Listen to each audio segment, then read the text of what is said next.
Aprecio la presencia de todas las personas que se están sumando aquí en la Ciudad de México y en otros lugares del país a esta charla esta noche, que nos regalen estos minutos para platicar de nuestro herido México y qué podemos hacer por él. Se aprecia enormemente. Agradecerles a aquellos que se conectaron el día de ayer y no pudieron entrar porque tuvimos que aplazarlo, como comentó Diego, porque teníamos poco cupo y hubo muy buena respuesta.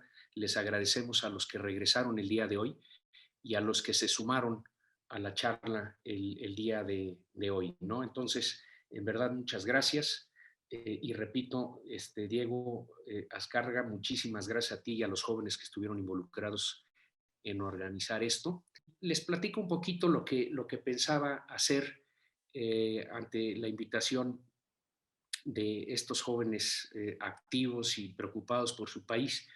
Darles un poquito inicialmente una nota contextual, irme relativamente rápido, pero no dejar de platicar de la gravedad de lo que nos está sucediendo en nuestro país. Realmente nos lastima mucho. Luego les quiero platicar lo que hemos venido intentando construir un grupo de ciudadanos de ya casi un año para acá. Ahí les voy a dar algún detalle de la construcción de Sí por México y de la coalición Va por México como una manera, entre otras, de enfrentar lo que estamos viviendo. Y luego pasar al punto fundamental que los chavos y las chavas me han pedido que aborde con ustedes hoy en la noche, que es el tema relacionado a qué podemos hacer como ciudadanos en lo que resta del camino de aquí al 6 de junio. Y por supuesto, me referiré brevemente también a el tema post 6 de junio, porque esta es solo una de las batallas para tratar de llevar a nuestro país a un mejor lugar. Vienen batallas en el 22, viene batalla en el 24, y realmente ojalá sirva esta charla como un elemento de activación para todos nosotros en términos de ciudadanía para que ya no soltemos las cosas, porque es indispensable la participación ciudadana para corregir el rumbo del país y repito, llevarlo a un mejor lugar. Entonces empiezo con algunos elementos de contexto, eh, hablándoles de lo que yo considero es uno de los momentos más gravosos que ha vivido nuestro país en las últimas décadas. Se puede condensar en parte hablando de lo que yo llamo las cuatro crisis. Y estamos viviendo cuatro crisis simultáneas y eso genera mucha tensión, mucha ansiedad, mucho nerviosismo, que es lo que yo noto entre las gentes con las que yo platico, con mis colaboradores, con mi familia, por supuesto, que son primero la crisis económica, una caída estrepitosa de la producción nacional, como no la veíamos hace literalmente un siglo, desde allá de la Gran Depresión norteamericana, no se veía una caída de 8% del Producto Interno Bruto en nuestro país, lo cual a su vez ha tenido un impacto terrible en términos de desempleo. Se han perdido cientos de miles de empleos formales. Nos habían prometido crear 1 millón de empleos al año y en cambio ya después de 2 años y medio seguimos en una cuenta de pérdida de empleo formal. Se ha reflejado también en el incremento tremendo de la pobreza. Alrededor de 10 millones de mexicanos, queridos amigos, se han sumado a la pobreza en los últimos 2 años y medio. ¿En dónde quedó eso de primero los pobres? Pues como en el mismo lugar en donde se han quedado muchos de los dichos de esta administración, en eso, un dicho, no en un hecho.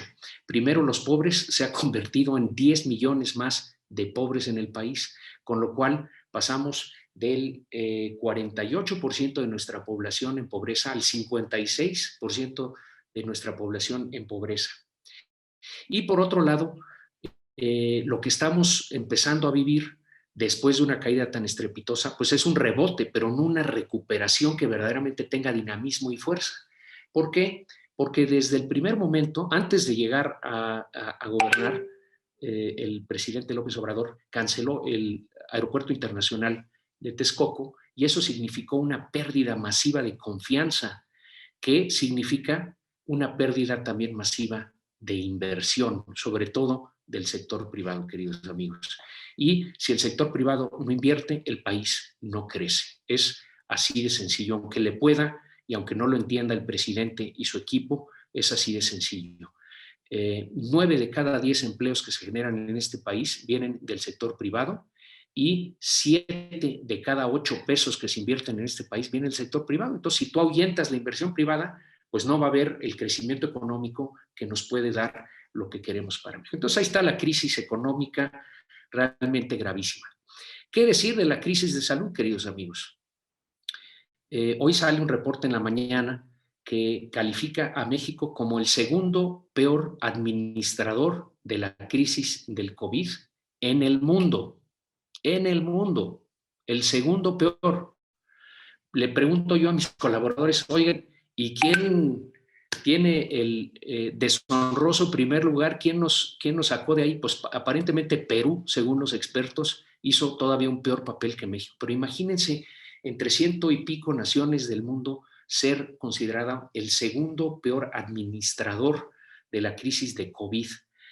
Hay quienes estudian esto que piensan que en lugar de los 200 y pico mil muertes que dice el gobierno que se deben a COVID, nos estamos acercando a 500,000 de mexicanos que murieron por el COVID y un número muy importante de ellos, según los expertos, cerca de 200,000, pudieron haberse salvado si hubiera habido una reacción no populista, no politizada, no ignorante, no absurda en muchos sentidos, como la que ha tenido el gobierno de México. Vamos también muy mal en la vacunación. Los datos al día de hoy en la mañana dicen que con 2 dosis hemos logrado cubrir al 4.6% de la población de México y llevamos vacunando desde diciembre, queridos amigos. Vamos muy mal ahí y en términos generales en salud no es nada más el COVID, es la falta de abasto de medicamentos. Mi esposa y yo y un grupo muy importante de papás que atienden a sus hijos que tienen cáncer, hemos visto tragedia tras tragedia tras tragedia en los últimos meses porque no hay los medicamentos y tratamientos que requieren los niños para salir adelante. Entonces nos están muriendo cientos de niños por la ineptitud del gobierno, por las ocurrencias del gobierno. La segunda de las crisis, entonces llevamos la económica y la de salud. Sumémosle, queridos amigos, la de seguridad. ¿Quién se siente seguro en México? Nadie, nadie se siente seguro en México. Estamos promediando 35,000 homicidios durante la presente administración en los primeros 2 años. Casi 100 diarios, los feminicidios desatados. Y ahí está el tema de la delincuencia organizada, también lastimando a México de manera gravosa en muchos lugares del país y manifestaciones de organizaciones internacionales diciendo que hay mucho territorio en nuestro país que esencialmente está en control de la delincuencia organizada y el gobierno no parece atento a esta situación. La cuarta de las crisis, un tema en el que yo he intentado trabajar y hacer en el pasado y seguiré toda la vida intentando hacerlo porque me parece la más fundamental de las palancas de desarrollo para nuestro país, la educación de calidad, queridos amigos. Echaron para atrás la reforma educativa que costó tanto trabajo poner en marcha, por un lado, y por otro lado, hemos perdido esencialmente por el mal manejo de COVID y luego la falta de seriedad en la atención de los niños estando ya en casa. Era difícil atenderlos, pero se ha hecho, como ha sido el caso en muchas otras materias, más un discurso que una verdadera atención de las necesidades. Entonces, hemos perdido 2 ciclos escolares ya en este momento, porque no van a regresar los niños antes de que termine el ciclo escolar en junio y a ver si empiezan en septiembre a tiempo, porque no tenemos la suficiente adelanto en vacunación para asegurar que eso suceda. Y eso se suma a resultados ya de por sí muy pobres en materia educativa. Entonces, esto va a tener un impacto terrible sobre nuestros niños y nuestros jóvenes. Ahí están las 4 crisis, queridos amigos: economía, salud, seguridad, educación. No es que antes estuviéramos muy bien en estas materias, pero no teníamos este nivel de dificultad y de afectación a la población. Es terrible. Pero déjenme sumarle a esas 4 crisis el hecho de que el gobierno, que prometía combatir la corrupción, nos salió profundamente corrupto. Ahí están innumerables casos. Y por otro lado, sobre todo, derrochador. Tira el dinero de los mexicanos en cosas absolutamente absurdas. Llevamos cerca de 2 billones de pesos, según Macario Esquetino, perdidos en Pemex y CFE en 2 años y medio. 2 billones de pesos, queridos amigos. Imaginen lo que pudimos haber hecho con 2 billones de pesos para combatir la pobreza, para vacunar, para atender a los niños con cáncer, para atender a los maestros y a los alumnos, para atender el tema de la seguridad. Por Dios, está derrochando el dinero el presidente, porque es el presidente, en ocurrencias, en una visión retrógrada del sector energético y eléctrico de nuestro país, y eso está realmente lastimando profundamente a México. ¿Qué decir de otros proyectos como Dos Bocas, Tren Maya, Santa Lucía? No tienen viabilidad económica, queridos amigos. Si se concluyen, nos van a costar a los mexicanos por mucho, mucho tiempo. Déjenme decir también la destrucción institucional. Ahí están los ataques al INE, a la Comisión de Derechos Humanos, al Instituto de Transparencia y a propiamente todo lo que tenía autonomía en nuestro país. No eran perfectos, pero esta administración ha seguido esta lógica. Hay un fruto podrido en el árbol, corta el árbol. No, quítale el fruto podrido y dale salud al árbol, pero no tires el árbol, porque llevó mucho tiempo plantar y construir ese árbol. El ataque a la división de poderes, lo que está sucediendo con este tema del Poder Judicial es realmente dramático para la división de poderes, para la democracia, para la legalidad en nuestro país. Amigos, me puede mucho el papel del ministro presidente, lo debo decir. Se está jugando a la política desde el Poder Judicial y yo creo que eso es un error y le puede salir muy, muy caro al país. A ver cómo termina ese asunto, pero no hay ninguna duda de que el Ejecutivo está por concentrar más fuerza en el Ejecutivo y quitársela al Judicial y al Legislativo. Y ese es un elemento central de nuestra incipiente democracia que no podemos perder. Perdón que siga sumando temas que nos deben de preocupar, pero la militarización desbordante que se está viviendo en esta administración también nos debe de preocupar mucho, queridos amigos. Está lo de la Guardia Nacional, que no está funcionando como debiera ser. Ya hablábamos de los 35,000 homicidios, cifras récord en los últimos 2 años. Entonces, evidentemente, lo de la Guardia Nacional no está funcionando. Y los expertos dicen que los militares están para la seguridad nacional, no para la seguridad pública. Pero ya están en las aduanas, ya están en obras de infraestructura como es la de Santa Lucía o el Tren Maya, y constantemente se les están dando nuevas prebendas. El presidente, de nuevo, en su ánimo de construir una muralla en torno a su poder, le está cediendo al poder militar con consecuencias de opacidad, de potencial corrupción de nuestras Fuerzas Armadas, un poder que nunca en la era moderna había tenido los militares en nuestro país. Y luego, además, el presidente nos polariza, ¿no? Usa la tribuna presidencial para decir hay buenos y malos, y no les quepa la menor duda, queridos amigos, que todos los que estamos involucrados en este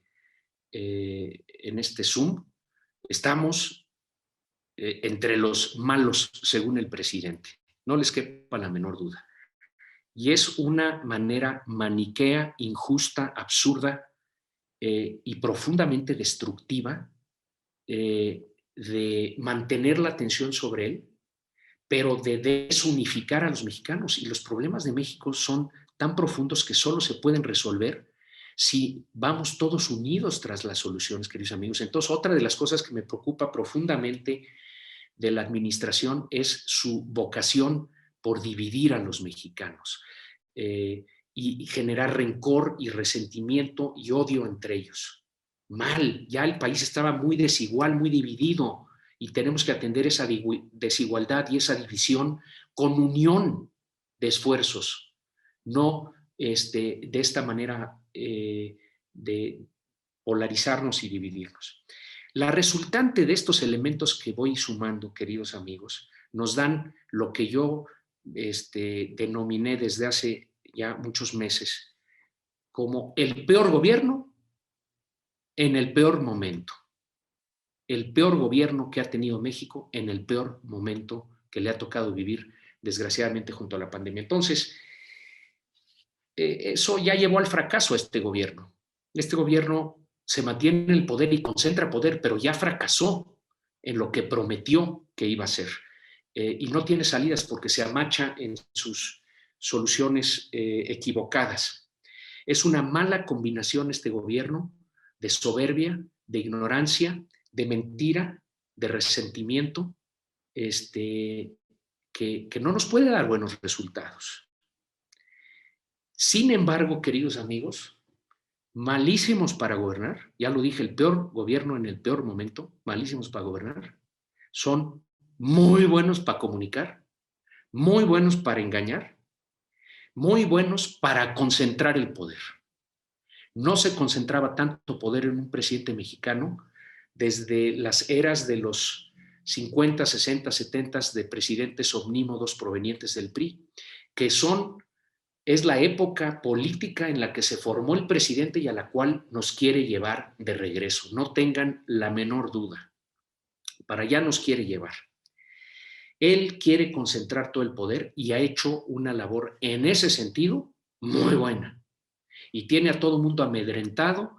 Ahí está el poder legislativo haciendo lo que él dice, el poder judicial pues trastabillando de una manera muy fuerte, los empresarios callados, queridos amigos, callados.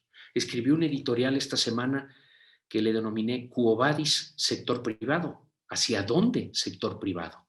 Reclamando una participación mucho mayor de la voz de los empresarios, sobre todo de las cúpulas de los empresarios, de sus representantes, en términos de la defensa, no nada más de la iniciativa privada, la propiedad privada, la libertad, la certidumbre jurídica, sino de la democracia, la libertad, el Estado de Derecho, la educación, la salud, todos estos temas que se están viendo afectados y sin los cuales no puede haber una libre empresa dinámica y verdaderamente productiva para nuestro país. Entonces, ahí está esa dolorosa realidad que arroja la combinación de un gobierno bueno para concentrar poder, pero pésimo para gobernar.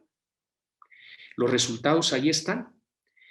Que si ellos están yendo por el lado de concentrar poder, y ayer ponía yo un tuit que decía, después de 2 años y medio no puede caber la menor duda, pero la menor duda de que el proyecto de Morena no es un proyecto de servicio, es un proyecto de poder. Lo único que le interesa al presidente es el poder, concentrarlo. A la gente la está afectando terriblemente y eventualmente la gente se va a dar cuenta, pero ojalá no sea demasiado tarde. Y nosotros que estamos en una situación más privilegiada tenemos que reaccionar antes. Entonces, si ellos quieren concentrar poder, para nosotros, ¿cuál tiene que ser el antídoto, queridos amigos? Y aquí empiezo a salir del tema de contexto y de diagnóstico para pasar al tema de qué hacemos y qué hemos intentado hacer. Y el punto básico es que si ellos quieren concentrar el poder, el antídoto es contrapesos, equilibrios, división de poder, queridos amigos. Ese es el nombre del juego para los ciudadanos. Por ahí nos tenemos que ir. Ellos nos lo están diciendo todo el día. Yo concentro y nosotros respondemos, nosotros resistimos, generamos contrapesos, buscamos división. ¿Cuáles son los contrapesos que están a la vista? El primero y ya estamos en medio de ese contrapeso y está resultando doloroso y en muchos sentidos muy trágico, es la realidad, queridos amigos. Si tú gobiernas como estos cuates están gobernando, pues las cosas van a salir mal, en todo lo que ya dijimos que han salido mal. Y las personas lo van a pagar. Todos lo estamos pagando, todos nos estamos viendo afectados de algunas maneras, pero ciertamente los más afectados, como desafortunadamente siempre sucede, pues son los más desprotegidos, ¿no? La gente que decía esta administración que iba a proteger. Y eso va a seguir caminando y va a seguir lastimando a muchas personas y va a tener su efecto en el tiempo. Otro contrapeso serían los factores reales de poder, los sindicatos, la iglesia, los empresarios, pero no están levantando la voz, queridos amigos, porque un gobierno con vocación autoritaria como el actual se especializa en intentar generar miedo en las personas. Y el miedo lleva a la parálisis y la parálisis lleva a que el autoritario se salga con la suya. Y por eso mi reclamo, repito, a estos factores de poder, pero particularmente al sector privado, que es el más privilegiado de los sectores en nuestro país, por no alzar la voz para defender a México y ni siquiera para defender a las empresas de México. Entonces, ese factor de contrapeso no nos está funcionando. Entonces voy al tercero y es en el que quiero centrar la atención, que es el contrapeso de lograr una composición distinta en el poder legislativo a partir de la elección del año 2006 para que ese sea un dique real al poder omnímodo que pretende el presidente y Morena. Ese es el tema que nos concierne hoy en la noche y les quiero decir en qué hemos venido trabajando y luego qué nos resta de aquí a los 45 días que van hasta el 6 de junio. ¿Por qué es importante lograr este contrapeso en el legislativo? Es fundamental porque en la teoría de la división de poderes, queridos amigos, que viene del periodo de la Ilustración, pero que los estadounidenses pusieron en práctica, necesitamos que nivele el poder legislativo al poder ejecutivo, y eso puede darse por dos vías. Primero, si pierden la mayoría calificada que tienen. Mayoría calificada quiere decir más del 66% de los diputados votan con Morena. Esto se dio por un fenómeno de sobrerepresentación y porque muchos diputados de partidos satélites se cambiaron a Morena. Y entonces quedaron con mayoría calificada. ¿Y eso qué permite? Que puedan cambiar la Constitución de México. Porque la misma Constitución dice que no se pueden cambiar sus preceptos si no se tiene la mayoría calificada en las dos cámaras y luego por lo menos la mitad de los congresos locales. Entonces, si pierden la mayoría calificada, ya no se pueden estar metiendo con la Constitución, que es la ley suprema del país. Entonces, esa sería una ganancia. Y también habría una ganancia simbólica porque están decreciendo. Entonces, la señal es, no son invencibles, no son imbatibles, no son todopoderosos, bajaron en el número de representantes en la Cámara de Diputados. Yo creo que ese resultado está casi asegurado, queridos amigos. Pero sería increíble, y aquí es donde viene la tarea para todos nosotros, que perdieran lo que se llama la mayoría simple, es decir, que no tuvieran el 50% de los diputados. Porque si no tienen el 50% de los diputados, queridos amigos, entonces ya no puede pasar, olvídense, un cambio a la Constitución, no pueden hacer un cambio legal a cualquier ley. Y por otro lado, el presupuesto, que es prerrogativa de la Cámara de Diputados, quedaría en manos de la oposición. Entonces, ese sería un triunfo mayor.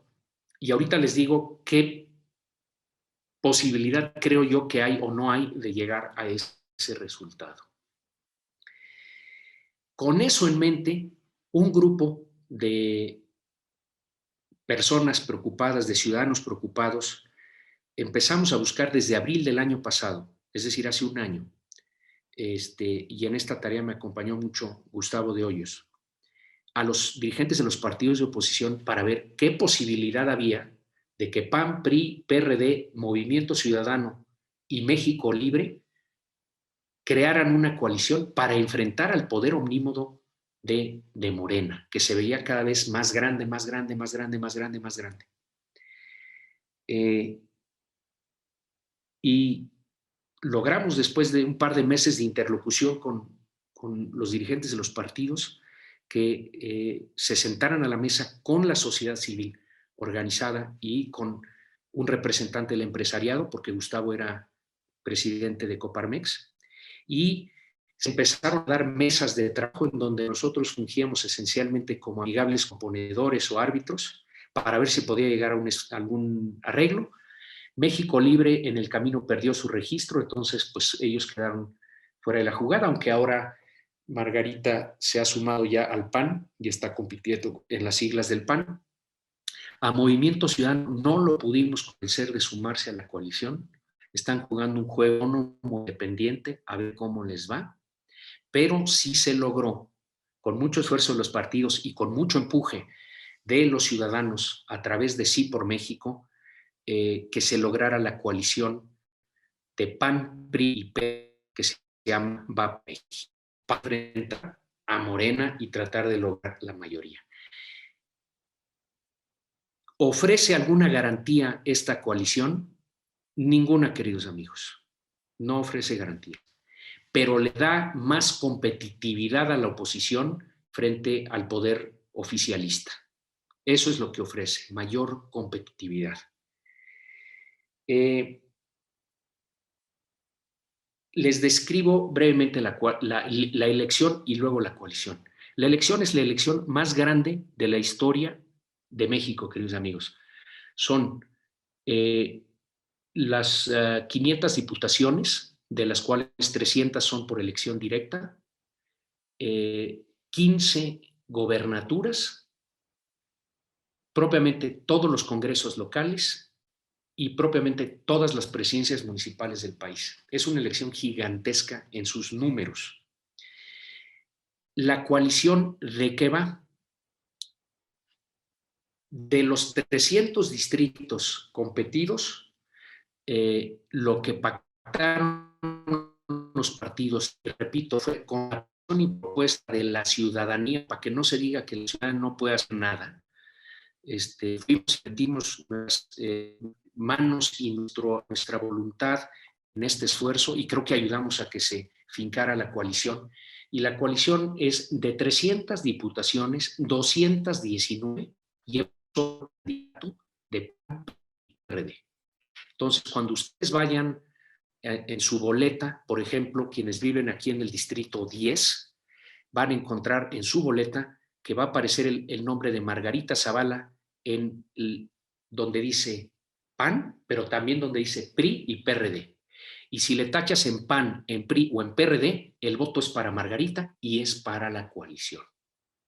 Y eso le da más oportunidades a Margarita de quitarle al diputado Garza de Morena este distrito y empezar a voltear las cosas del lado de la oposición.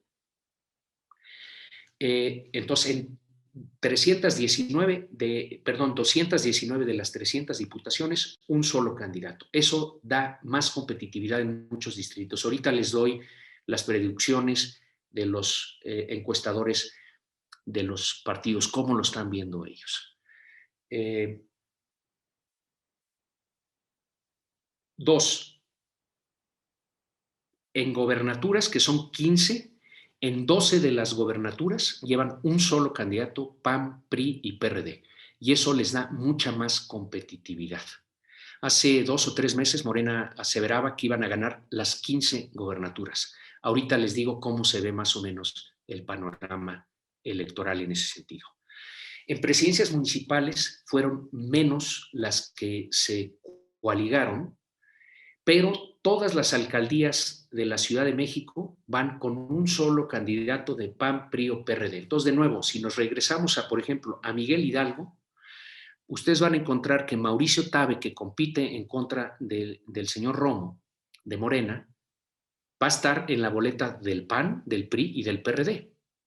O que Lía Limón, que compite por la coalición en Álvaro Obregón, va a estar en la boleta del PAN, del PRI y del PRD. Y todos esos votos le suman. Entonces, eso también da competitividad.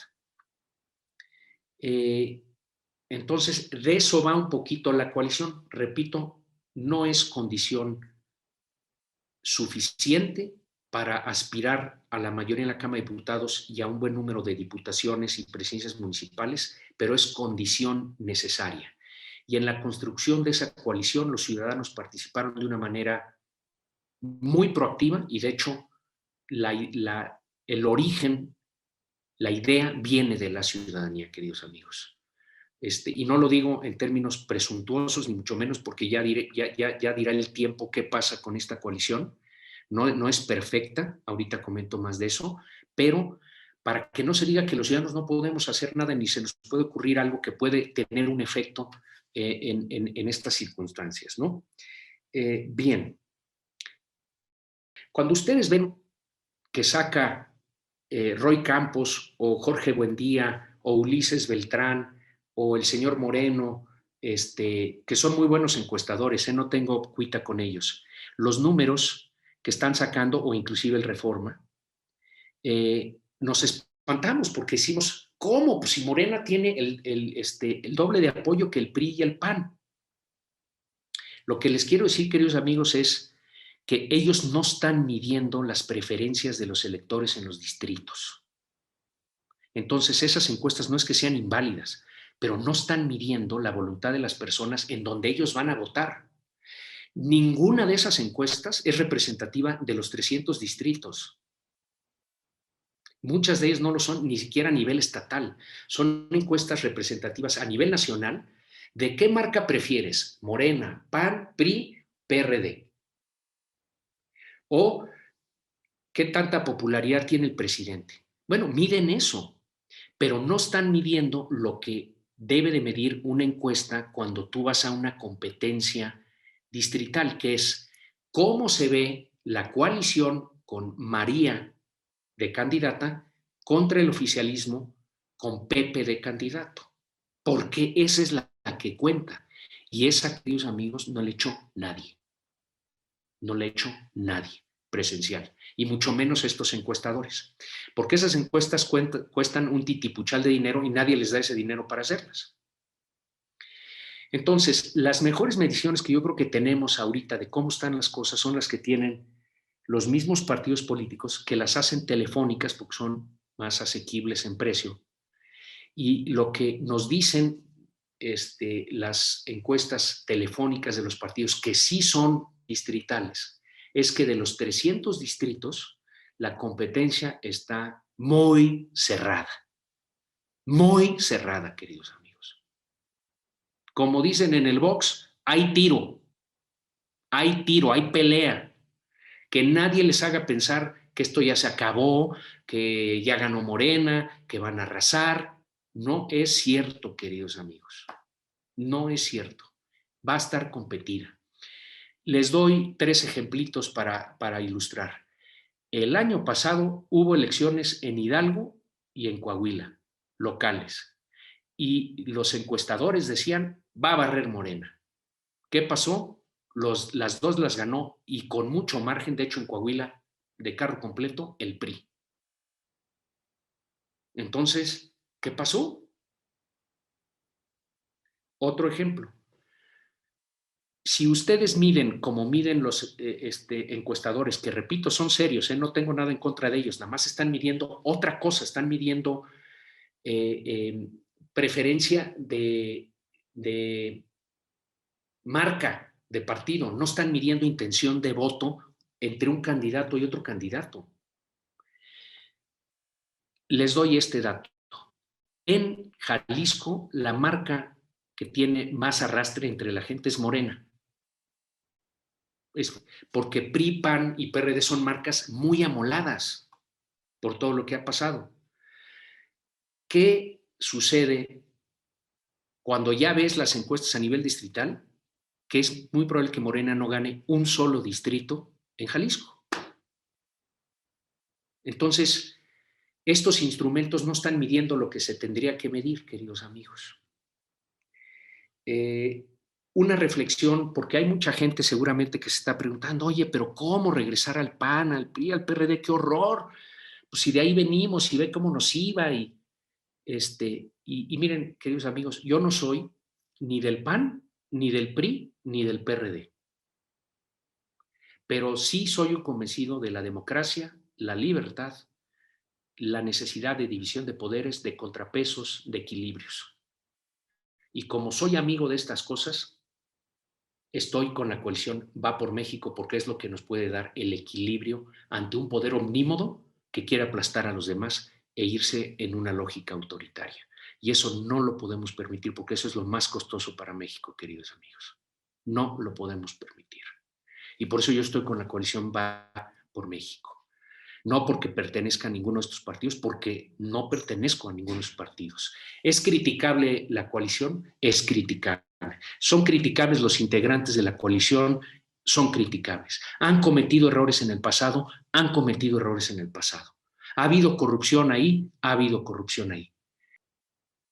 Y la destrucción no tiene igual. Lean el artículo de Macario Schettino del día de hoy, donde hace un resumen de los niveles de destrucción.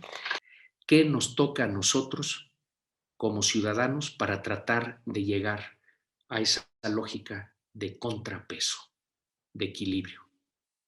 No es perfecta la coalición, pero es lo que tenemos y es por lo que hay que votar en este momento en donde hay una amenaza real al futuro de nuestro país, muy grave. Por supuesto, queridos amigos, la respuesta más sencilla a eso es votar. Votar. Ninguno de nosotros puede dejar de ir a votar, queridos amigos. Con la abstención pierde la democracia, pierde la ciudadanía, pierde la coalición, pierde México. No podemos permitir que cunda la abstención. Tenemos que votar.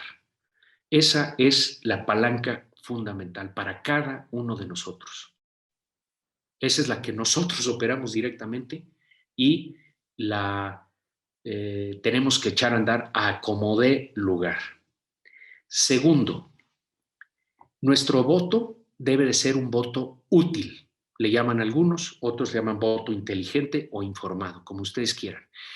Si lo que ustedes quieren en la siguiente Cámara de Diputados es más equilibrio, más contrapeso y enviar una señal política a Morena y a la 4T de que no son invencibles, de que nos damos cuenta del mal gobierno que son, de que no dan una y de que le queremos poner un alto, tenemos que votar de manera útil. ¿Qué quiere decir eso?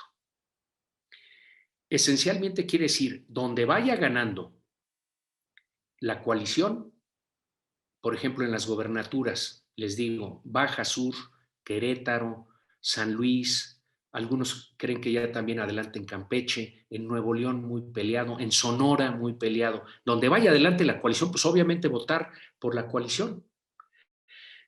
Por PAN, PRI o PRD. Le tachan al que a ustedes les acomode. Si ustedes son más panistas y les da cosa votar por el, pónganle al PAN que le sirve a la coalición. Que si hay algunos que son priistas y la verdad sienten que los del PAN están muy a la derecha y muy conservadores y no sé qué, pues pónganle al PRI. Y a quienes están en el centro izquierda, pues pónganle al PRD. Todo eso sirve. En la gran mayoría de los distritos y gobernaturas, la gran mayoría, en los distritos pudiera ser casi la totalidad, donde la coalición vaya abajo de Morena, entonces hay que votar por la coalición de nuevo. PAN, PRI o PRD. Uno de los tres. No le pongan a los tres, pónganle a alguno de los tres, al que ustedes les acomode mejor. Les decía que en 219, 300 distritos están PAN, PRI y PRD con un solo candidato. Hay 81 distritos en donde van por separado. En esos 81 distritos hay que consultar las páginas que han salido, las apps de voto útil, para ver ¿quién va en el segundo lugar? Si el PAN o el PRI o el PRD. ¿Quién tiene más chance de ganarle a Morena? Entonces, en esos casos, de esos 81 distritos, hay que votar por el candidato más adelantado de esos tres partidos. Ese es el voto útil. Ahora, si Movimiento Ciudadano trae algún candidato que está por encima de la coalición y le puede ganar a Morena, entonces hay que votar por el candidato de Movimiento Ciudadano. Eso es lo que indican las reglas del voto útil. Si el que puede ganar la gobernatura o la presidencia municipal en Nuevo León es MC, pues hay que votar MC. O si va segundo en Nayarit o Coahuila, en algún distrito, que serán pocos, pero hay que votar MC. Clave, no nos podemos conformar con votar nosotros, queridos amigos. Tenemos que llevar a los nuestros a votar. Y eso quiere decir a nuestros abuelos, a nuestros padres, a nuestros hijos, para quienes tenemos hijos en edad de votar, a nuestros hermanos, a nuestros primos, a nuestros amigos, a nuestros conocidos, a nuestros compañeros de trabajo. Vamos a publicar en los días próximos una campaña que se llama Lleva a 5. Cada uno de nosotros se tiene que comprometer a asegurarse que 5 personas conocidas nuestras, y ojo, inclusive no conocidas o bien conocidas por nosotros, vayan a votar. Porque ya dije, el abstencionismo nos derrota. Y explicarles esta lógica del voto útil y por qué es importante el equilibrio en la Cámara de Diputados en este momento. Ojalá me haya explicado con claridad sobre eso, pero eso es de lo que hay que convencer a la gente. Y tenemos contacto con muchísima gente todos los días y podemos hacer una labor que es la labor de un ciudadano, llevar a esas 5 personas, ojalá algunos de ustedes se animen a llevar más gentes a votar. Si alguno de ustedes se quiere hacer todavía más, y qué bueno, ahora les vamos a poner al final de la presentación las páginas que tenemos que pueden ser de su utilidad. Ahora se las explico rápidamente, pero al que quiera hacer más, como por ejemplo ser observador de la elección, queda de aquí al día 30 para inscribirse ante el INE para ser observador en la elección. Y ese es no nada más observar el día de la elección, sino observar toda la elección. Si nos damos cuenta que los siervos de la nación están tocando en la puerta de nuestra casa para ofrecer despensas, vacunas, etcétera, etcétera, pues hay que denunciarlo ante las autoridades para pararlos, porque ellos están en una lógica de Estado, de usar al gobierno para ganar una elección. Entonces, se puede hacer esa observación formal o se puede hacer una observación informal de la elección, que eso quiere decir, ok, yo no lo voy a denunciar ante el INE porque no soy un observador que pasó por el tamiz del INE y pasó su capacitación, pero voy a grabar cosas que están mal, irregularidades, y las voy a postear en las redes, porque eso también para el despropósito de los gobiernos. Y por supuesto, queridos amigos, no podemos soltar esto nada más con la elección. Tenemos que seguir activos como ciudadanos defendiendo los triunfos y exigiendo que se cumplan las promesas que se hicieron desde la coalición y desde el gobierno. Y también les vamos a poner una página donde tenemos muchos materiales videográficos, de animación, etcétera, etcétera, y manuales informativos que les pueden ser útiles en esta tarea de estar informados, informar a otros, para exigir y para divulgar, que nos ayuden a divulgar los materiales que se han producido en Sí por México, que todos van en este sentido. Mi último comentario, queridos amigos, es: esta no es una elección cualquiera. Esta no es una elección cualquiera. Es una elección de época. Es una elección de época. si no paramos lo que nos está sucediendo, corremos el riesgo que le ha sucedido a otras naciones de irse derrapando a una velocidad estrepitosa hacia el subdesarrollo. En el artículo que escribí este miércoles pasado, les leo un par de parrafitos. Mucho está en juego en las elecciones del 21 y agregué y del 24. Ahí están Venezuela y Argentina, entre otros, como ejemplo de lo que sucede cuando los que más pueden en una sociedad callan. No lloremos mañana lo que no supimos defender hoy. Ha llegado la hora de levantar la voz. No es fácil, a veces da miedo, el gobierno abusivo se encarga de ello, pero tenemos que vencer la apatía y tenemos que vencer el miedo, porque hay muchas ocasiones, queridos amigos, en donde no arriesgar es lo más arriesgado. Nos jugamos en esta elección la definición histórica entre democracia y autoritarismo, entre gobierno racional y populismo, entre libertad y servidumbre. Esta es una elección, y aquí me refiero sobre todo a Diego y a los jóvenes que están entre nosotros, que puede marcar el resto de sus vidas, así tal cual, el resto de sus vidas. Por eso hay que vencer la apatía, el miedo, la parálisis, hay que participar y hacer que otros participen. Hay una diferencia, y aquí me refiero de nuevo a los jóvenes, entre ser habitante de un país y ser ciudadano de un país. Y la invitación a los jóvenes es a ser ciudadanos del país, no habitantes del país. La reflexión también que les hice a los empresarios el miércoles: a mayor privilegio, mayor responsabilidad, queridos amigos. Y los que estamos, muchos de los que estamos aquí en este Zoom, estamos entre los más privilegiados de este país y por lo tanto entre los más responsables de sacar adelante a este país. Los más. Ya les toca, mis queridos amigos jóvenes, Diego, les toca, la estafeta se empieza a pasar, la batuta se empieza a pasar. Hay que cumplir en esta ocasión y de aquí en adelante. Y de aquí en adelante, porque esta es la primera de muchas batallas que nos vienen, queridos amigos, para rescatar a nuestro país y hacerlo un país más próspero, más justo, más igualitario, en donde haya más oportunidades para todos. Ese es mi mensaje, queridos amigos.